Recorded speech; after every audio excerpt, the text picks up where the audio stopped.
Hey guys, this is Patrick Carl Sadamoon. You might know me as the guy with the most IM medals in the world, or something like that. I'm also the CSGO fanatic, and you're watching Duncan Thorin Shields YouTube channel. Yeah, pleasure being here. Right, I'm here for another episode of Reflections, and this one is going to be with NAF, who is obviously a long-time Team Liquid player, but did play for some other teams, as we will get into in this interview. Right, the first place I actually want to start, I don't normally use this, because normally, like, who really cares what someone's name is, right? I always say, fans don't realise, almost no esports names are actually cool. They become cool because how good the player is. Like Get Right, especially the spelling, is one of the worst names of all time, but he's so sick. Now in my brain, he's like Neo in the Matrix. It's amazing. What are you talking about? It's the sickest name ever. But I have to ask a question about your name. Like, obviously now you do just go by NAF, but there were all those years where you went by NAF-FLY, and actually it used to be almost a piece of trivia that would only occasionally come up on Reddit, which is a lot of people thought your alias was NAF-FLY. They didn't know it was NAF, and then you'd added Fly. And as far as I know, the story is you had a friend called Fly, a Counter-Strike friend, and he died, and you sort of did that as a tribute, right? Can you give me the story on that? What was the background on that? So yeah, obviously like my original name is just NAF, and yeah, so I just came up with it when I was like 12 years old. It just stands for like nutty as fuck. It was obviously, I was 12, don't blame me. But I used to play Counter-Strike Source, and I was playing in like the ESA main league, and I was on this team called Mild, and yeah, so one day I remember we were just like finishing practice and all that, and then my friend, he went by the alias Brundlefly, so he had like the fly on the end of his name, and yeah, he was just like walking home to go to like a friend's house, or he was walking back home from like a friend's house, and then unfortunately, just like a drunk driver came and like just hit him while he was walking back home, and it was just like some sort of just like hit and run. So yeah. Thing is, though, you kept that name, the addition on your name, for a long time. Like I say, it was years and years. It was through the OpTic time and early Team Liquid, etc. Like, can you remember when did it roughly that you dropped the Fly part?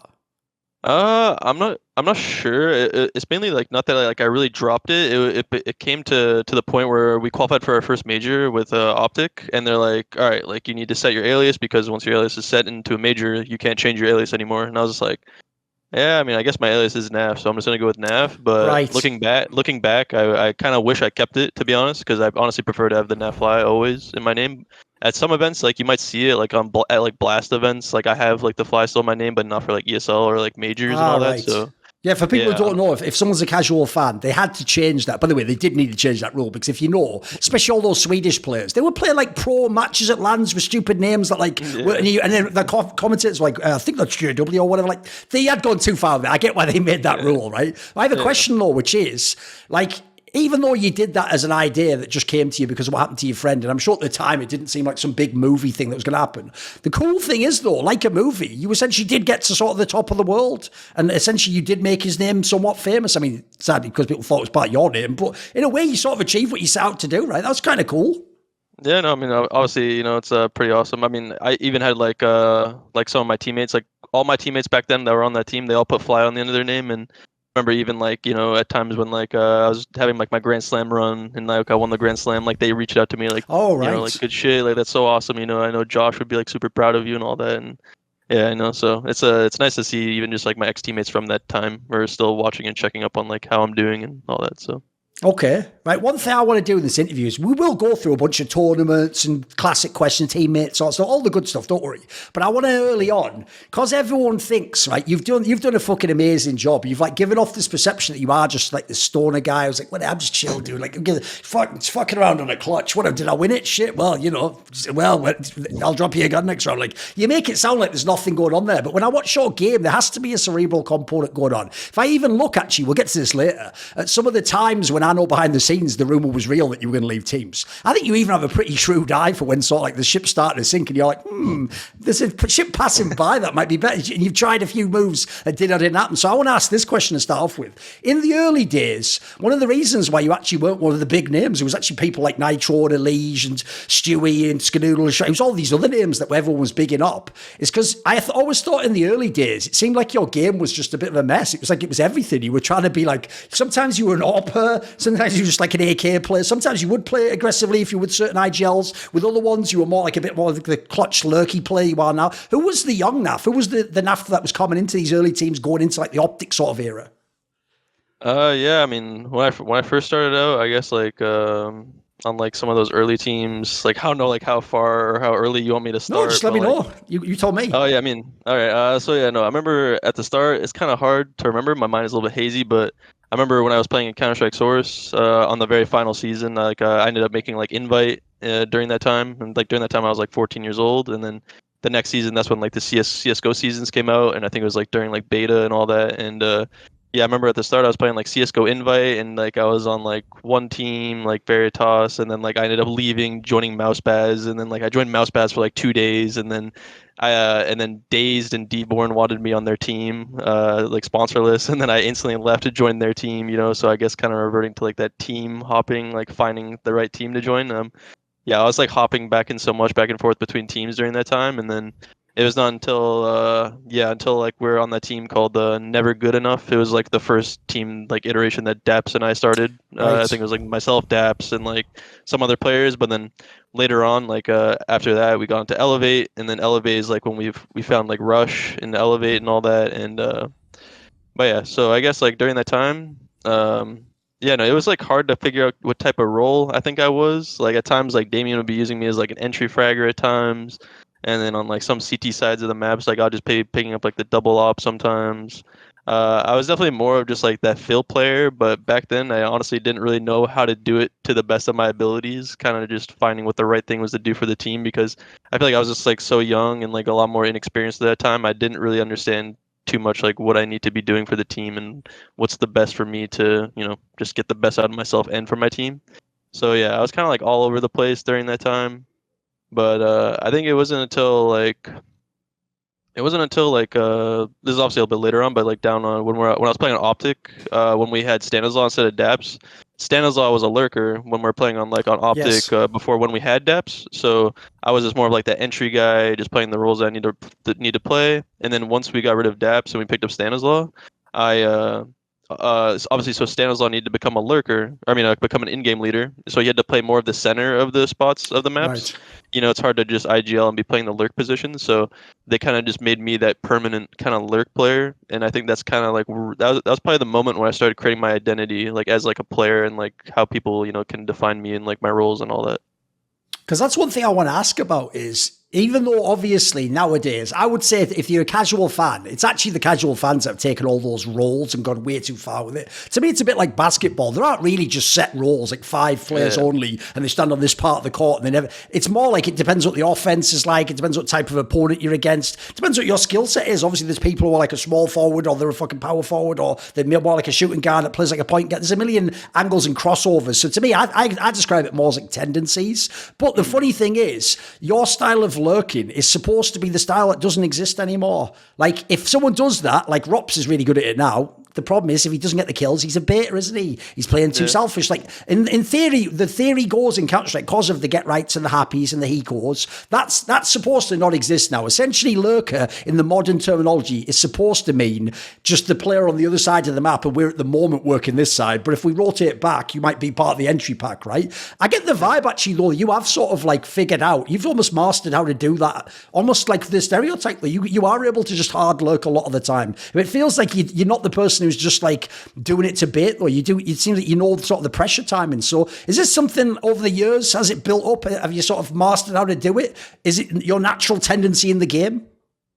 Yeah, I mean, I think just like overall, as I've kind of gotten older and the more I've played, it's just more as like I just understand like how people play, like how they rotate, and just simply just the way that people think. Yeah, I mean, I don't like, as you said, like there's not really any like defined roles anymore. Like there's plenty of moments where like I'm lurking, but then like I'll be running in like most of the time in like some sites and all that. Like I think it's very rare because just nowadays there's just so much more variety in terms of the game plan and like the way teams are playing and all that. It's like if you're playing like really defined, really robotic, it's just gonna be very easy to just get caught out and like easily able to read and all that. So yeah, no, I don't know. I just think for me, it's just over the years, I've just gotten better. I've just understood a lot more. I'm more experienced, and yeah, I don't know. I don't know. I just find my ways to play, and that's it. Because it's like a lot of players. There's some players out there that I've played with where like they watch a lot of demos and they like set up a lot of ways they want to play, and like they have these set rotations, or like they'll react when something happens. But for me, it's like I've always just been like the complete opposite player. I've always just been a player that plays off like instincts, off the feeling of the game. So yeah, I don't know. Each year, just I think I've just gotten like better, I guess, in terms of just understanding, and I just understand my opponents really well in terms of rotations, and it's like Counter-Strike. It's a simple game, but obviously there's like these small little things that will change over time, and it's hard to master. So, yeah, I don't know. I think it just comes down to just more experience, and I've just understood the game in a more maybe unique way than other people have. So.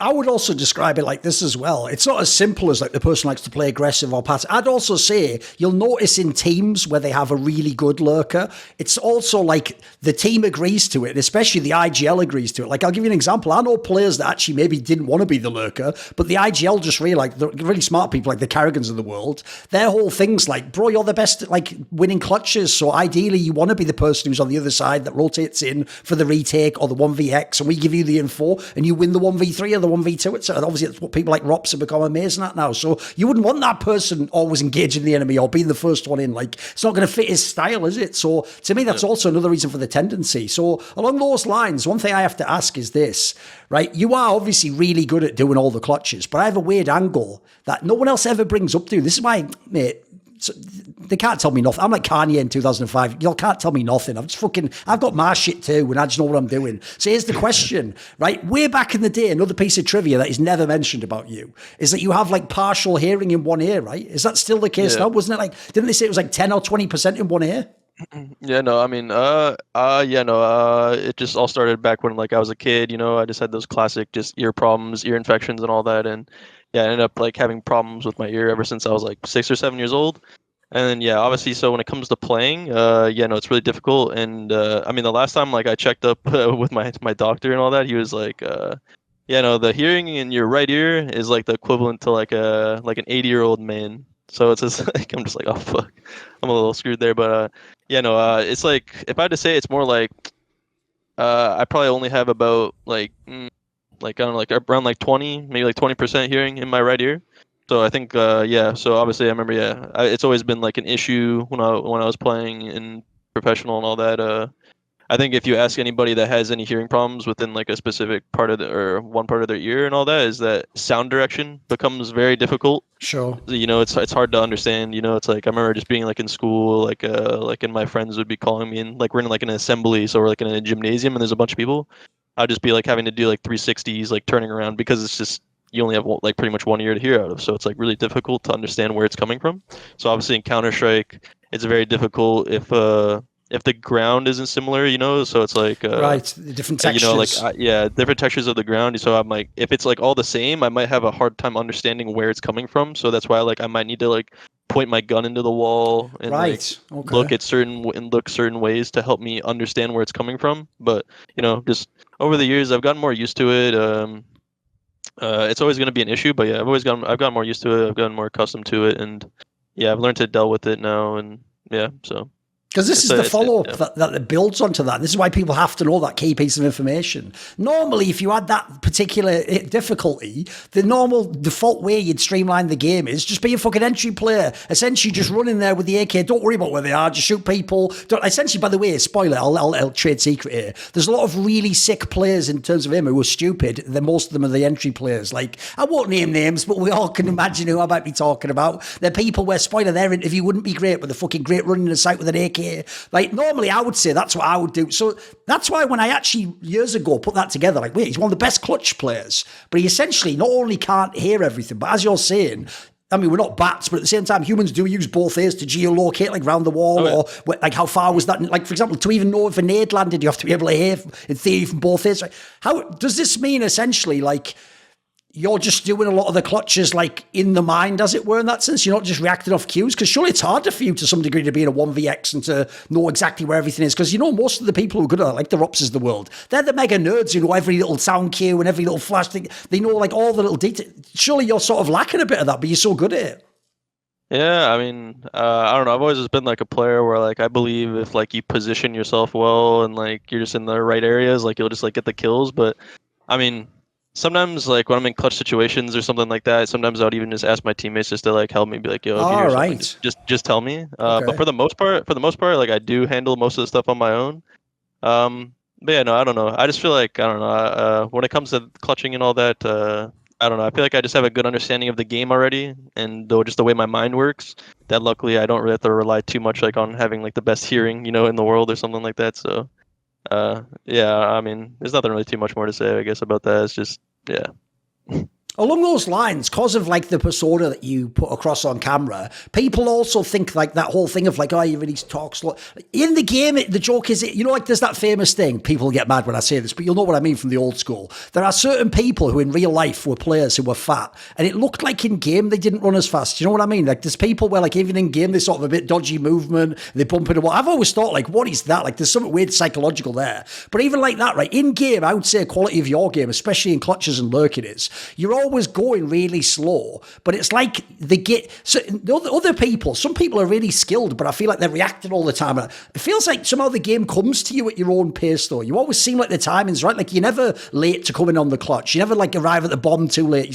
Somehow you can still sort of take things at your own pace. So have you always had this sort of like an ease in those scenarios? Do you get the sense of what I mean by that? Like it doesn't. I'm sure you look at some of your teammates; they approach things very differently, right? Yeah, I mean, to kind of answer that question a little bit, somewhat is like back in the day, like in 2018 and 2019 and somewhat 2017, like I was playing on like 0.6, 800 DPI, so I was playing on like 1-2 sensitivity, so I could like barely even turn to like avoid flashes, and if I got like shot in the back, like I was pretty much dead, So like it was hard for me to get kills like that, but like with that, it's like people would always be like so shocked, like how can you play on such low sensitivity and play so good? It's just like to me, it's like when I'm in the situations and when I'm playing, as long as like I position myself well, like I'm aware I'll get the kill. Especially when I'm on low sensitivity, I know I won't whiff the kill. So it's like if I think about the game right and when I'm playing and I position myself right in these clutch scenarios, and I think and I'm thinking multiple steps ahead of my opponent and not just like, oh, I get one kill and then I'm instantly traded. Like I'm thinking of every best possible scenario to like close out the round and clutch out the round. But yeah, I just think like most of it is just down to just like my mindset and my understanding of the game for me to just pull off like these clutch rounds, I guess, and why it's maybe easier for me than a lot of other players, I guess you could say.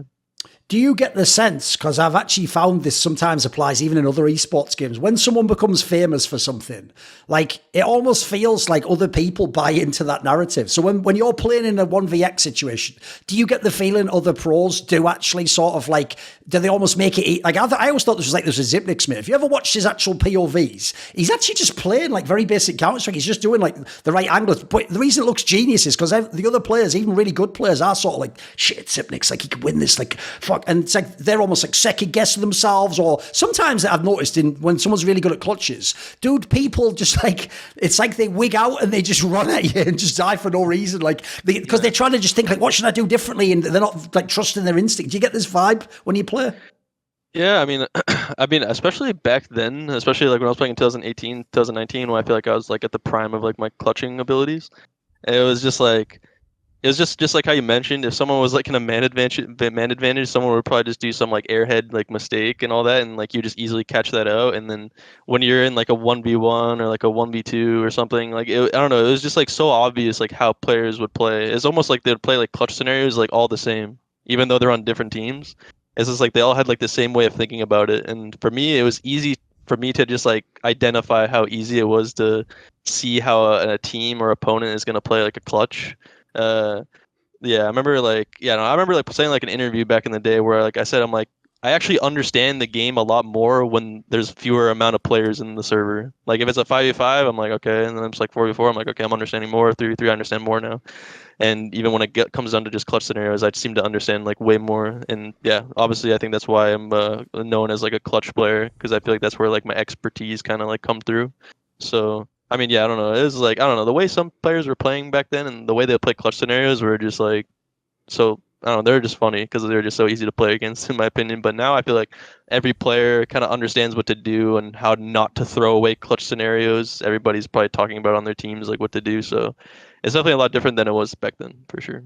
Thing is, though, like, as much as I agree, when people are actually, like, in the man advantage situation, people got way better at that, like, knowing when to, like, hold an angle or, like, communicate, like, essentially, I'll bait him in here and you shoot him on the trade or whatever. That is better. But actually, people playing clutches, dude, it's still an area of the game that's so misunderstood, because since, obviously, it doesn't happen that often to people who aren't specialists at it, like, that normally the game is pistol rounds, and it is 5v5, and it is rushing, or it is holding a sight. Those things everyone's trained to. But a lot of pro players, even, like, it amazes me when they go in the 1vx situations where if the other team does play disciplined, they don't even give themselves a chance. Like, the amount of them that I've even seen doing that thing, dude, where like they come off the bomb and it's like, but you had to stick it or you lose. Like, but they come off it and then either get the kill or don't. But it doesn't matter, you've lost the round. Like, one thing I noticed when you play is, like I say, you still go at your own pace. But what I wanted to know is this: when you go into a clutch scenario, how much is it like just instinct you reacting off? How much do you try and like quickly make a quick plan and then stick to that initially if it works?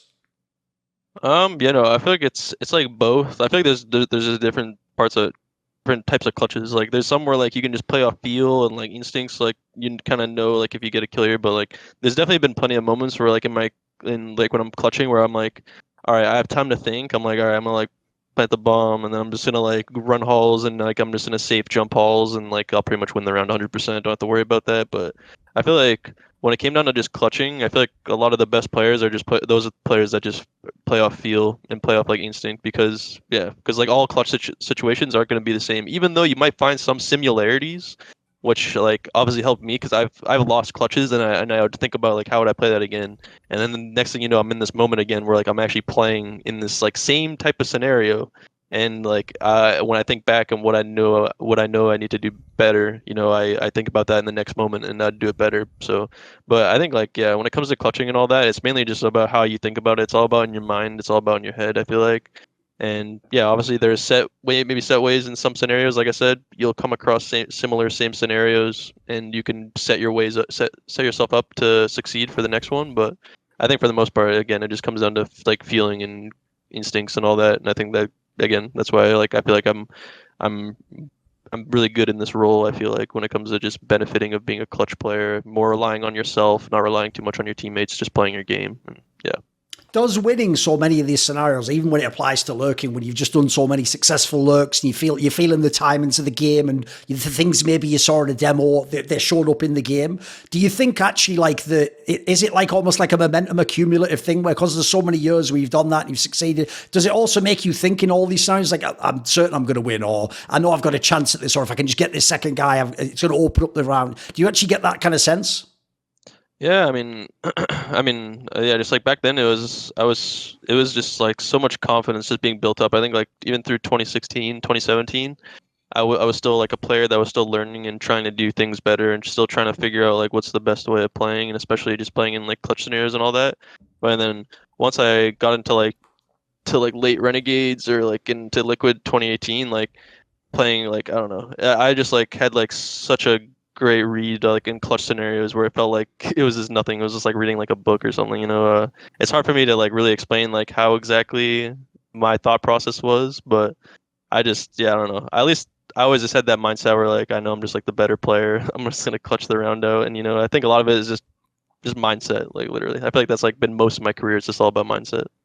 Right, one thing that people eventually did notice, because all people do is look at stats on HLTV.org, everyone knows that. So eventually when the number tells them something, they go, oh, I've had a genius idea. Maybe the one with the higher number is the better one. So you might know the famous thing that once it got towards the end of the main LAN period, where it was the classic Team Liquid Astralis matchups a million times, it really was a million fucking times, but all those times, and obviously they won most of them, people eventually noticed that even though, like, you know, normally people are watching the Twists pop-off game on like Dust 2, while they're watching like the ELEAGUE, like, is he doing well in the game? How's Nitro caught? Like, what they actually noticed in the end was you actually seemed to be the player that held up the best against Astralis. I remember I asked you about this once, and you just did. I mean, maybe you just dismissed me, I don't know. You just told me like, well, you know, I beat them with OpTic, so I never really felt like afraid of him or something, which is like, that sounds all right as like a quick answer. But I actually wonder, does it tie into this? Because to me, the thing about Astralis, I always thought that made it so hard to play against them for other teams, and it's why when people copied them, it never worked, is they had like a bunch of players who had like a lurker's mindset,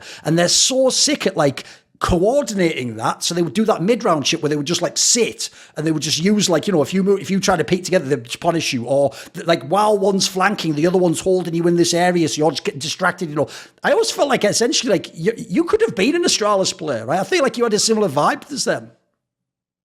Yeah, I mean, I remember, yeah, just back then it was very difficult, but I mean, it's just kind of like how I mentioned before, I guess maybe if I was being a little sarcastic, but like when I was playing on OpTic with those players, like I don't know, they weren't like the hardest team that I ever played against, and I was on OpTic. It's not like I was on the greatest team probably in North America when I was playing against them, you know. So it's like for me, it's like I never had like this mindset where like it's just hard to beat them and all that, and I don't know, and just I don't know when it was coming into 2018 and 2019, like playing them, like you said, you know, they just seemed to just have like the perfect five, like they just like knew what to do in like every scenario. They just had like the perfect like communication or like read, and like they're able to position themselves in like the perfect areas to play like crossfires or or teamwork and all that. And Device would just be cleaning us up because like we don't have like a primary opper really, so I think it was just like a field day for him pretty much for the most part.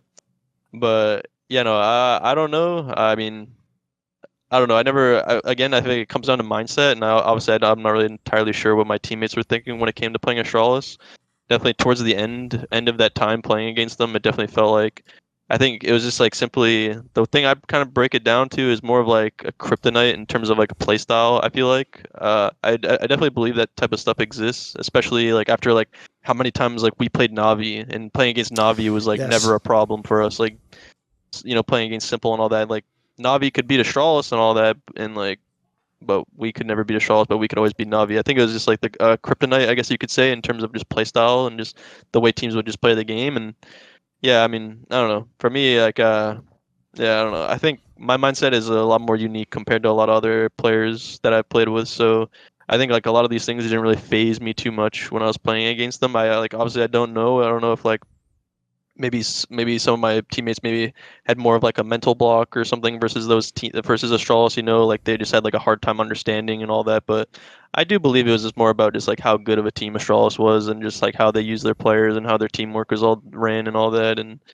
just the way they did things was just obviously just like peak Counter-Strike, and it was just hard for us to kind of find a way to beat that. So yeah, I mean, yeah, I think it was more about just Astralis playing really, really well, and we just couldn't find our footing. And like I said, individually, I never really get too phased by like this type of stuff. No matter what opponent I'm playing, I'm just gonna try my best and do my best at the end of the day. If shit goes wrong, well, there's always gonna be a next time. So. I mean, what you're saying, if people are very casual, they don't remember the era, it's like not only stylistically was their style a really good counter, but not least because they punish aggressive play, and a lot of the NA teams like to play high skill and up tempo, which is a lot of your players in your team. But also, classically back then, you even used to have the same fucking map pool, basically. So, like, you had to pick one of their best maps. Like, you were picking the Inferno if they picked the Nuke or whatever, and then obviously it was just great for them. So, like, yeah, these are like classic things that exist in the game that match up, whereas obviously maybe Navi had a different veto, and they had the different AWPer, and yeah, like you're saying, there's a lot of things in the game, because I do feel like people go too far with the whole thing of like they lost all the time to Astralis. Like, don't we all agree they're the best team ever? In theory, like that's the team it's the most excusable to lose to. But even so, I do have a question, which is not to flame your teammates, but some of them, we'd have to go into specifics, some of them do seem like they were more affected by specific players on Astralis, or the matchup, or the fact that they'd lost a million games.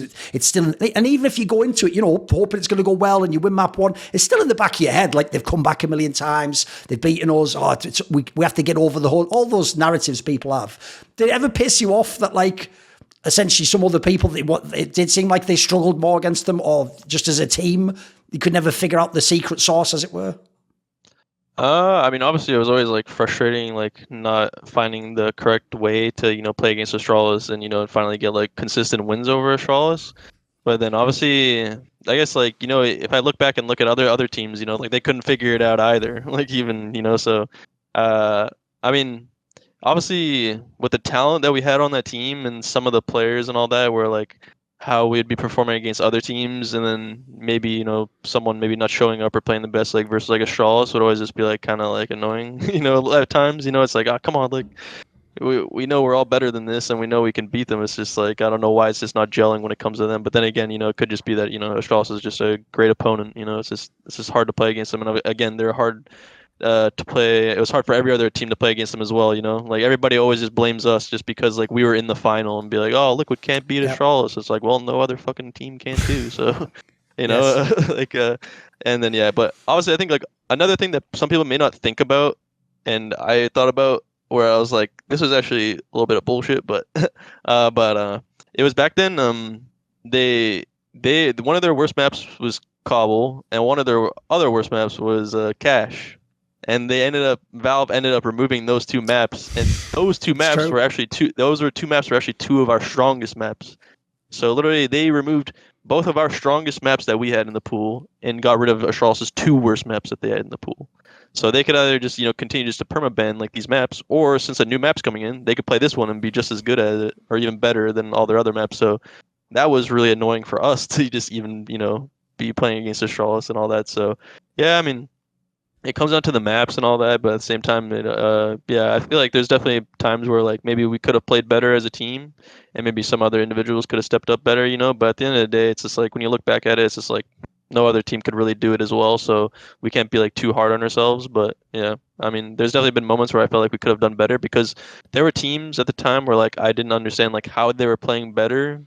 Especially with how our team was playing against them and other teams and just individually like our players, like we would see like again like I brought up like Navi would probably be better at playing against them, and I'm just like I'm looking at their players on their team, I'm just like we have better players on their team. I don't understand, like they have Simple and Electronic, but that's about it. We have myself, Twist, ELEAGUE, and like crazy X factors in terms of Nitro and Stewie. So it was definitely really strange. But then you also had other teams like MIBR, whereas like MIBR, we would destroy MIBR anytime we'd play them. But I remember like I was talking to Yanko like not too long ago, and I was saying like we were saying like you guys would actually even be better than us playing against Astralis most of the times, and it would be like a lot more closer, and you guys would actually be able to win. Whereas us, like we wouldn't never even get that close. But when we would play against MIBR, it would never be an issue for us like at all. We'd always just be like steamrolling them. So again, it could just come down to just kryptonite and playstyles. Some players just having better ways of playing versus them, where it would make us feel more uncomfortable if we were to just change a complete way of playing for ourselves just to beat one team. So yeah, I mean that's all I can really say too much about it, I guess. By the way, along those lines, though, another reason, you notice, by the way, one of the interesting things I hope for a casual fan if they listen to this interview is we didn't just keep saying 10 million times, they just choked. They just choked against them. Because that's so reductive, and it's only one part of the game. Because, like you're saying, essentially, if you think about all the things that are setting up the map pool, styles, like the heritage of the players, how long have they played together, all these factors, these are things that are going to make the game harder. Another one you referenced, which no one ever brings up, is your team was trying to be like the best team ever. It's one of the only teams trying to do that didn't have like a superstar primary AWPer. Like every other team, usually the best players, the fucking AWP. Like Device won every fucking MVP, carried every series against your team. Like you say, there wasn't a matchup in that sense. One thing I wanted to know was, throughout your career, you've always been a hybrid, a secondary AWPer, but I noticed actually in a lot of the Liquid lineups, like it was Nitro, depending on the map, or it was Stewie sometimes, even on T-side with AWP. Like, have you ever considered being a primary AWPer? Feels like you've got the skill to do it. You have the awareness. Would you ever want to do it? I mean, there was times where I thought about it. I think like during like the COVID era, because obviously I think that's like pretty much when I did think about it, because we did get rid of Nitro. Nitro left to go to like Valorant, so I did like obviously I was the first one to be like, all right, I don't want like Twist picking up the op because his rifle's insane. I don't want ELEAGUE picking up the rifle because his rifle's insane. And then Stewie has to kind of like in-game lead the team now, and I don't know if I want to make him like an in-game leader / AWPer like all at the same time. So I was like, all right, like if any, like I'll just pick it up. I'll play op spots, and I mean I wasn't doing like too bad with the op at times. I feel like if I really wanted to be like an AWPer, I definitely would have to put like way more time into the game than I was already doing. Because I feel like it's just hard to understand like how AWPers, like anyone could just pick up an op and just like wide swing an angle and just like kill two, just repeating and all that. But I feel like there's so much more that you need to know as an AWPer, just like the way you rotate, the way like you should be standing, the crosshair placement and all that, and like knowing when to rotate and all that. So I think if I put more time into it, I think that's definitely something I maybe could have. Maybe could have made happen for sure. I definitely thought about it during that time in the COVID era, but I just didn't want to have like that stigma as like that player that was like, oh, he was a pretty good rifler, now he's just like some average AWPer, or something. People are like, oh, why is he like why is he like switching? It's so weird. I think that'd be like a huge turnoff. But yeah, no, I mean, even though we're kind of on the next question, but to bring back the point about just like Astralis and all that, it was like, yeah, I remember even at that time, it was like we didn't have a primary AWPer, so I think like Device and all of them probably anytime they would play us, I'm sure they felt super confident playing against us. Whereas, like, yeah, maybe MIBR was playing good because like, they did have Fallen, and Fallen was really good against Device and usually one-on-one matchups. Na'Vi did have Simple, and Simple is one of the greatest ops in the world during that time, you know, so whereas us, we just had Nitro opping. I mean, I think he did a pretty good job for a player that doesn't op and was like naturally an entry fragger, and on top of that, he's IGLing at the same time. So, yeah, so I think that was definitely also another factor, including just like our playstyle, the way our maps got taken out, and then at the same time, we don't even have an opper to compete really against Device. So there are so many factors I think against us to the point where it's like it's pretty hard to win, but I think it was still impressive with some of the games that we had versus them, even though we lost like 80% of them, 90% of them, but I think it was still always good matchups, I guess. I mean, that's one area where I also feel like people are way too reductive about the best Team Liquid teams is they also act like, because in theory you would want to have a superstar open that would be like the easier way to play the game, that like somehow like it was like the wrong setup of the team. Like your team was fabulously successful. In fact, as a 5-rifle team, it's going to be one of the best ever. I would even say it reminds me a little bit of Heroic now. Like Cadian's an all right AWPer, but he's not some superstar. He's not like the guy who's going to take over the game like the names we were talking about. But if you look at their team's strength is they can be all rifles. They can just be going in as a pack. The team plays the strength. I always felt like people went too far on like the angle of like Astralis is all tactics. You had great team play. There's a lot of cohesion in Team Liquid squads, right? Yeah, I mean, a lot of people say like we didn't really have tactics and all that, or like didn't rely on tactics. We had plenty of tactics. I don't really know what people are talking about. I think they were just like so blinded just by like how insane our individual skill was, during that time in 2018, and then obviously our Grand Slam run in 2019. People are definitely like really blinded by our individual prowess that we had. Like anytime we would peak, like we would pretty much one tap anybody. Like everybody was hitting every shot and all that. So yeah, so yeah, it was just I don't know. Sorry, what was the question exactly again? It was about the idea of being like a team where it's like the team play and the cohesion was your strength as a squad, yes, right? yeah. So no, I think we just had like really good chemistry. I mean, especially during those runs, like I don't know, and like I really felt like we definitely just had like all the best riflers like in the NA. So it was like we got the best of the best. So we don't really need an opper. Let's just see how it goes. And like I said, obviously just talking about it, it's like it definitely had a lot of strengths and positives, whereas like no other teams could really keep up in terms of our firepower. But then again, we did have that weakness where we didn't have an op. So we definitely had our fair share of strategies and the way, like we had Stewie and Nitro on our team, like Nitro is a pretty solid in-game leader. Stewie is in-game leading on Cloud9 and all that, so it's like we had a lot of like good ideas. Maybe some people be like, oh, the strats at the start or something like weren't that great, but like I think our mid gaming and our understanding of the mid game, especially with Stewie on our team, it was just like we definitely had like a pretty strong, thinking department when it came to that area, in terms of strategy and the way we would mid round and call and all that. So we had everything. So I think with that team, like a lot of things were good, just like just no primary operators. So I think some teams can maybe benefit from that. I feel like that's definitely what Astralis did. So yeah. If I ask now some questions and we'll go like a bit chronological through different periods of your career, the weird thing is, like you say from earlier on, it was actually connection to people like daps. And then, look, for whatever reason, it is just that weird narrative where like daps builds the team, the roles get set, they get pretty good. And then it's like, right, Stanislaw, your job is to pilot this team. And then he comes in and then that's when you win the titles or whatever. But along those lines, right, I remember in the early days, I was friends with even some people in the NA scene. Dude, no hate, but no one ever referenced you as a player they were trying to pick up. Or no one was like, we've got to get this guy in a team. It's like, as far as I can tell, wasn't daps kind of the guy who put you on? It was like being in his teams was how you got your chance and you developed as a player, right?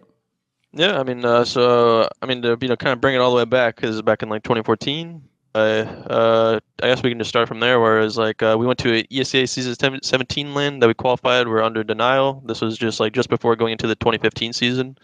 So we're playing at a ESA season 17 land. I'm pretty sure that was the land, and then we started off really strong. We got to play against like Titan, and we played them like really, really close. And then we played against like some other teams. We came across Cloud9, which was like our biggest I think matchup that we had there. And after that, we were able to beat them. And obviously, beating them like opened our eyes like a lot. Like holy cow! Like we're actually getting pretty good. We could be like one of the best teams in North America, and who knows, maybe in the world, depending on like how things go. So after that, like I remember like teams were like approaching us like, hey, like you want to make like salary? Do you want to get money to play this game? And like I remember one org came up to us and he was like, "Yo, we'll pay you like $500 a month." I'm like, "Holy shit, $500 a month? That's awesome." So and then later on, like obviously after that event, we played really well. We ended up losing to AWPer, but then again, it was super close. So like we had like really good results there for during that time. And for any orgs that were trying to get into Counter-Strike, especially being the NA scene, they're like, okay, maybe there's like some teams to look at in this area. And that's when we came across Liquid. If I recall, like we're during that time we're like switching out some players, and Adren was one of our pickups during that time, and he had connections with some of the players at Liquid, and then they're like, yeah, Liquid wants to get into CS, so if we can make this team, we can be a part of Liquid. And yeah, so and then I ended up being a part of Liquid. But yeah, I guess to be more on about the daps thing, it was more like that was like my first pretty much big team, and daps was obviously a huge part of it. He was like the leader of the team, making the team, building the team. And that's like I think definitely something over the years he's been someone that's been really good at that, building teams and creating them. Absolutely. And scouting out the right talent to make his team successful. So yeah, so that's pretty much where it all started there towards at the end of 2014 at that line, and then going into 2015. Like, obviously, the silly detail now, bearing in mind, like whenever you retire, it's going to be like Nitro, you're going to be on the league, you're just like a lifer in Liquid, people think, right? But you actually were booted out of Team Liquid, like you got in, and then like they were just like, yeah, well, anyway, we're bringing in these other players now. Like, what was it that kind of bullshit? Was it a legit kick at the time? Do you think? Yeah, I would say it was a fairly legit kick. I know Damien and all that shit would be saying like I was playing like League of Legends and all the time, Okay. playing other games. All right. Don't get me wrong. I was playing other games, but I think more importantly, I had like a lot of like really big personal problems in my life during that time, and it was like really hard for me like mentally. So I think like when it came for me to play Counter-Strike and all that, in my team setting and all that, I like also wasn't enjoying it. And so I'd just be playing like other games to kind of just like chill and decompress and not feel like I have like an obligation or responsibility to do something. So I think just during that time, like I was in a bad spot mentally, and yeah, I was playing other games, and so I wasn't really showing up, and I wasn't definitely giving 100% to my teammates or Liquid. So yeah, I just remember just going onto like a call, and they're like, yeah, we're looking at getting a different player, and yeah, we're getting this guy like named a Liege, and I was like, who the fuck's a Liege? Exactly, just some kid from StarCraft apparently at the time, right? Exactly. Yeah. Right, what about this then? One of the teams after that, because obviously it was when you reunited with daps, was, if people don't know, the team that was Conquest, that sort of like the core later became the OpTic team. That basically was just a bunch of your old teammates. Like it was like Shazam and fucking daps again, and Stanislaus in this team now, right? Give me some sense of like, because if people don't know, that's why it's so weird that later in their careers they kept like replacing each other in some way, daps and Stanislaus, because they actually played together, and obviously daps was the IGL. Like, who was Stanislaus just the player when you first met this guy? What was he like when he was just a player? Yeah, I remember. I think like when we just first came across Stanislaw, I think we were trying to make a change within our team. I think we got rid of RYX, I think at that time for him, and and so yeah, we brought in Stanislaw. I think like we were looking for more of like a lurk player, because during that time I wasn't really like a lurk player. Like I said, I probably only became the player when Stanislaw became the in-game leader, and he's definitely just like a really chilled, laid back person. I think he's like more about like how I am now. I'm just like very relaxed, don't really get like too frustrated about things, just playing my game. And yeah, he was just kind of quiet, but at the same time when he had something to say, like he was really smart about it, and like he knew what he was talking about, and he was just like that good secondary caller, I think, for daps, just to like help him, especially during that time he was lurking. So like he would maybe think about things on the other side of the map where Damien daps like couldn't see it. So yeah, he was just like that good like secondary caller guy, pretty calm. He was more introverted in terms of his personality, but I think a lot of us were more back then, especially when we were younger. So but yeah, no, he just had a good second round. Or mid round helping calling with Damien, and lurking. That's something that he was pretty good at. But I think later on he kind of had to sacrifice at times because he had to be in game leaders on his future teams. So yeah. Right, I don't know if you know much about Call of Duty or those console games and all that jazz, but was it a big deal to join OpTic as an org? Yeah, no, I was aware of OpTic and everything. I'd kind of pay attention to the Call of Duty scenes sometimes. I knew like the players, like Scump and like Karma and like all those very Crimsix, very notable players in esports. So it's hard for them to like not know who they were. And yeah, no, with OpTic, I knew they were one of the biggest orgs in the world during that time, because obviously COD orgs were just massive. For sure. Them and FaZe Clan were like huge. and getting the offer to like play for them, I thought was like insane. And then yeah, I mean, getting to play for them was obviously like a dream, I guess. I mean, obviously, just like it's always nice to just play an org that is like that big. I remember like on Twitter, I think I had like 6,000 followers, and like I think like 2 weeks after joining them, I had like 25,000. I was like, oh, people don't know that shit is real. I've always said it's FaZe and OpTic that taught me that there are fan bases that like just care about the brand. Like the joking, I would have thought like, well, they're going to be in COD, they're not going to give a shit about CSGO. No, dude, as soon as you joined, like I used to even have them messaging me like, bro, you don't understand. Like, how could you pick Astralis to beat them in OpTic? Like we're all clutch and shit. Like what are you talking about? Like, but they were all like super. It was like a religion, dude, being a fan of OpTic. I think. Yeah, the fans there were like super crazy. Like they even had like dedicated like subreddits for themselves, right. Like for the org and all that. And like I'd even remember like we'd be like winning or losing games, and you'd go in there and there's like hundreds of comments on there. It's like you're on like a CS:GO Reddit, pretty much like on a match page thread. And it was crazy. The amount of support, and yeah, literally just the amount of support that organization and the fans gave was like crazy. It was like unique. It was something I never really felt before on any other organization, even to this date. So. Yeah, very crazy. I enjoyed OpTic. Hector was awesome. He was always someone that it never felt like you're talking to your boss or and all that. It was just like he was just like your friend, and he was just looking out for you and all that. And he made every environment just feel awesome. So yeah, no, definitely miss playing for OpTic and being under Hector and all that. So yeah, good times. In these early days, one thing that people won't be able to understand if they're a modern day fan, it's why it's actually kind of funny that they have such crazy high expectations for Team Liquid, because they still think it's like 2019 and you have to be like #1 team in the world. Like, how are you losing to like FaZe clients? Like, have you looked at the fucking players? Like, they've got like the all-star team or whatever. So the thing I don't think they get is they don't know what it was like to be an NA fan and an NA player in 2015, 2016. Like, this is the era when, like, if it's a medium LAN, maybe you can catch like a Euro team or you can upset them. You can get like a win over them, or you can have a close game. If you go to like your first major, if you go to the big LANs with all like the top 8s, like just the top 8 in the world, like the expectations aren't even to make a run, right? It's like, let's just see what we can do. Let's see if we can match up. Like, do you remember what it was like to be a guy coming last place in these tournaments? Or you get to a major, but it's like, well, last place, like, oh, well, we got to the major. Like, do you remember this era before you could have you could actually dream that you could win the shit? Yeah, I mean, I think like the first thing I could really remember is like back in like 2015, like when we first started playing at like LANs and all that, and the first round you'd you'd qualify for the event, and you're like ecstatic, like nice, we made it to the event. Like, oh yeah, who do we play first? Like Fnatic. And it's just like, God damn, dude, Fnatic, these guys are insane. Like you can't even shoot back versus them.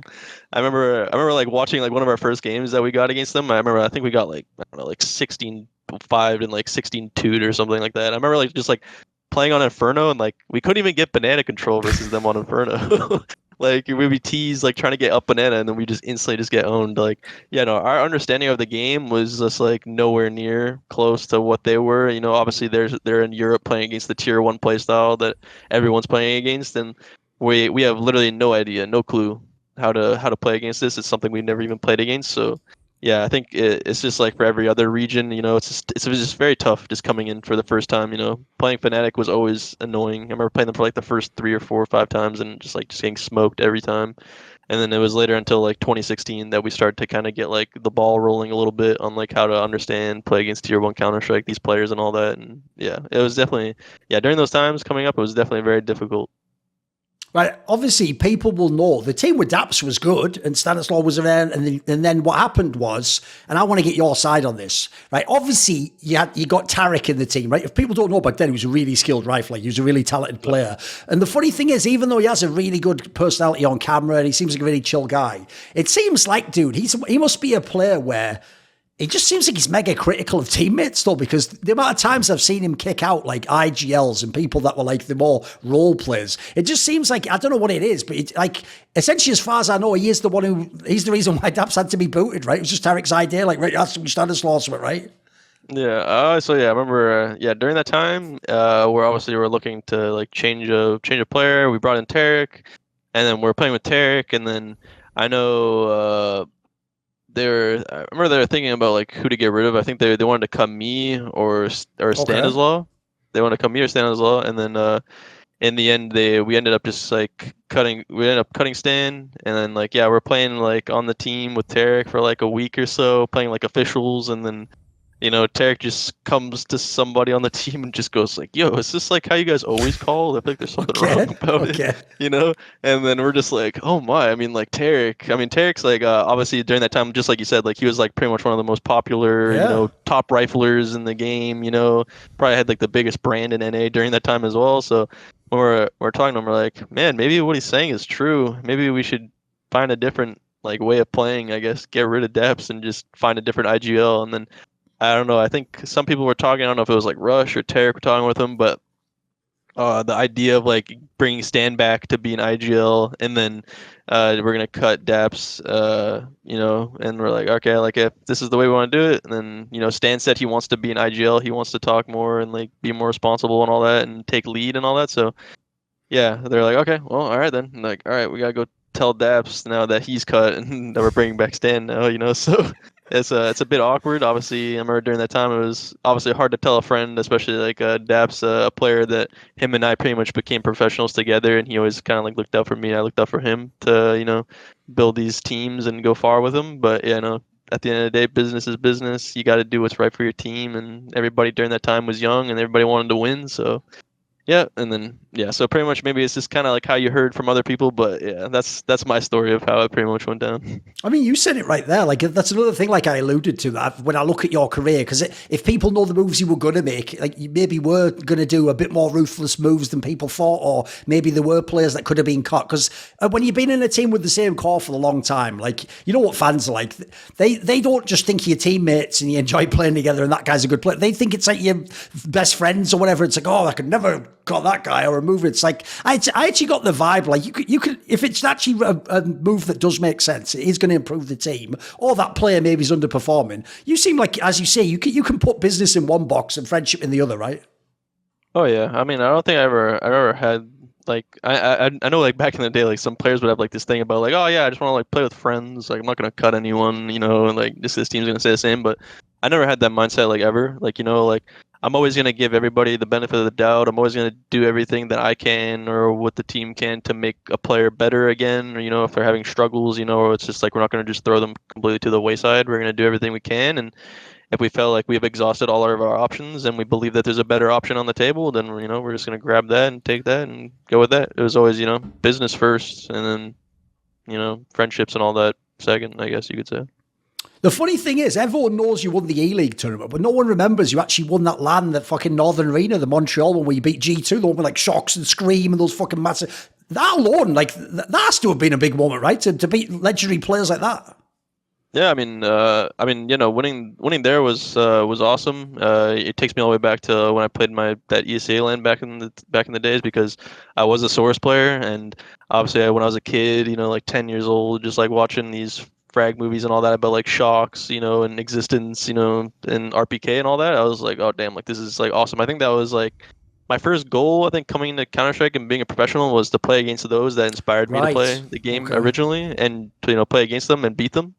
And, you know, later on down my career, I was, you know, able to beat like all those players that I was looking up to. And yeah, that Montreal win was obviously like really awesome. I remember like just like the first game on Cobble, like we're playing against G2, and like I saw like Shocks had like 30 kills and I had 30 kills, and like I was like, hey, I'm going up it's against a dream, guy. yeah. Yeah, I know, it's like awesome to just play against them. To me, it's like getting to play against like Ronaldo or like Messi or something like that, you know. So you know, winning there was definitely like really nice, even though it was like a smaller event. You know, people Northern Arena didn't really care too much about it, but you know, there were some decent teams there, and you know, we did play G2 in the final and we did beat them. So yeah, no, that was good times for sure.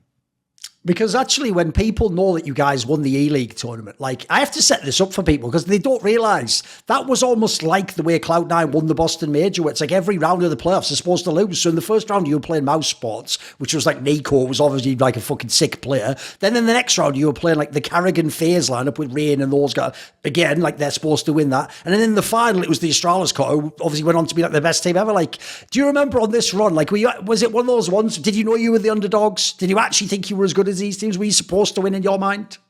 Yeah. I mean, yes and no. I think depending on the time. Like, I think like we won that Northern Arena Montreal tournament, and then obviously it's like, you know, with E-League, like they had like the groups, and then there'd be like a gap time, then you'd come back for playoffs. Yes. And I think like before we came back for playoffs, we went to an event, DreamHack Open. You did a DreamHack Winter and you bombed it.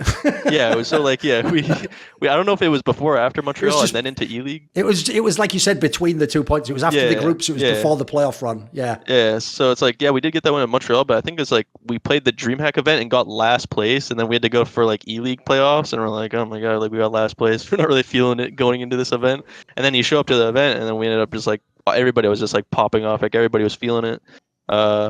Yeah, no, we had the first matchup versus Mousesports. Like I said, Nico and all that, they're playing pretty well, but I don't know. We just like had something where like everybody on that team at that event was just like popping off. Like, I think if you go back and like look at the statistics, it was like our lowest rated player had like a 1.18 or something. It's like when your lowest player is like playing that well or something like I can't remember. It was something along those numbers, probably pretty close. But if your bottom player is playing that well, then it's just like the whole team is just obviously just rocking it pretty much. So yeah, playing against Mousesports and then going up against FaZe. I remember FaZe was like we had like extra motivation to play FaZe because Hector was there and he was like, this is the first time we get to play against FaZe. It's like gonna be on TBS, like live TV and all that. Like we really want you guys to win. And I remember like even during that time, Hector was like, I don't know if he ever ended up doing, but like he was talking with like Rush and Tarek, and he was like, if you guys win, like I'll pay you guys an extra $5,000 if you guys get this win. Like no joke, yeah. And even he actually even did like a very generous thing actually after he's like, if you win, like I think like contractually, like we had like a certain percentage like for prize winnings to be taken out, but he's like, if you win, like I'll only take this percent amount if you get the win, and we ended up winning and all that, so he was like, he was doing like these nice little generous offers for us, maybe give us a little extra motivation to win these games. I'm not entirely sure, but so yeah, we beat Mouse, ended up beating FaZe, was like a huge game, and then we went to the final versus Astralis, and I ended up just playing like the game of my life on the last map, and everything was just hitting, everything was smooth, no second judgments, no doubts, and I ended up playing like one of the, like my best games of my career. It's a shame that one of my best games of my career was 7 years ago, but I kind of wish I could have some of those some more of those games nowadays, but I mean I'll take it. I mean ELEAGUE final, I'll take it. Sure. But that's like obviously how the run was, I guess, for us at the season 2. I don't know if you want me to go more. No, I'll ask you a question, which just goes like this. Okay. Like, as you say, obviously they decided an overpass. And by the way, at the time, they were definitely a good overpass team. The interesting thing is, one, I've actually felt like in your whole career, maybe because it's the lurk style, you're fucking awesome on overpass. You're like one of the best CT players probably ever. And also, on that particular game, that had to be like some fucking movie shit. 'Cause like you say, you just dropping like a 30 bomb, you're out fragging all these like skilled European players. Everyone, by the way, everyone had them winning this final. Like, it was supposed to be a foregone. I even famously, people can look this up, it's funny, I did actually do like a tweet before the final where I said like, congratulations Astralis ELEAGUE season 2 I remember this champions. Which obviously, look, you can imagine it didn't have the term back then, but it's probably a million replies at this age like milk, but that term didn't exist. But if it did, everyone definitely would have memed on me. But everyone thought they were going to win this game. Like, that's like you're saying before, when you're a younger player and then when you get into the scene, and then at the time North America's always below Europe, you're not even supposed to believe it's possible to win. So when you're actually having a map like that, do you remember what the feeling was like? I mean, I don't know. I just remember like that whole series. Like, even I remember we started on train, and even with losing like 16-7, I still went like +8 or something on the map. So like even with the first map loss, like I wasn't really like shaken or anything. I was like, yeah, I'm playing pretty good. Like, I feel like if we all just kind of wake up as a team, like we'll definitely pop back. And I remember this is something like I remember you mentioned back in the day as well, and even just thinking about it now, it's like they kind of let Cobble through, which I thought was like pretty strange. I think probably for their map picks, I think that was probably just like a surprise pick or something. I don't really know exactly. That used to be with the old lineup we're carrying, because obviously they just changed to Glaive now. That used to be their permaban, and like as far as I can tell, dude, this is also why I think for real, it's only you guys thought you could win. I almost got the sense they did that like disrespect, where because they thought we're going to win train, it's like, right, you know what? We'll sort of show the other teams we can play Cobble, and they just let you fucking guys play. It was one of your better maps, right?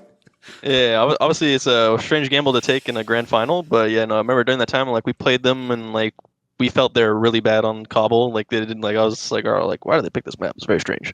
But we're feeling really confident. I remember I had another good game on Cobble, and I was like, all right, like we're all waking up, like we're all playing well, like we're all calming, we're in the finals.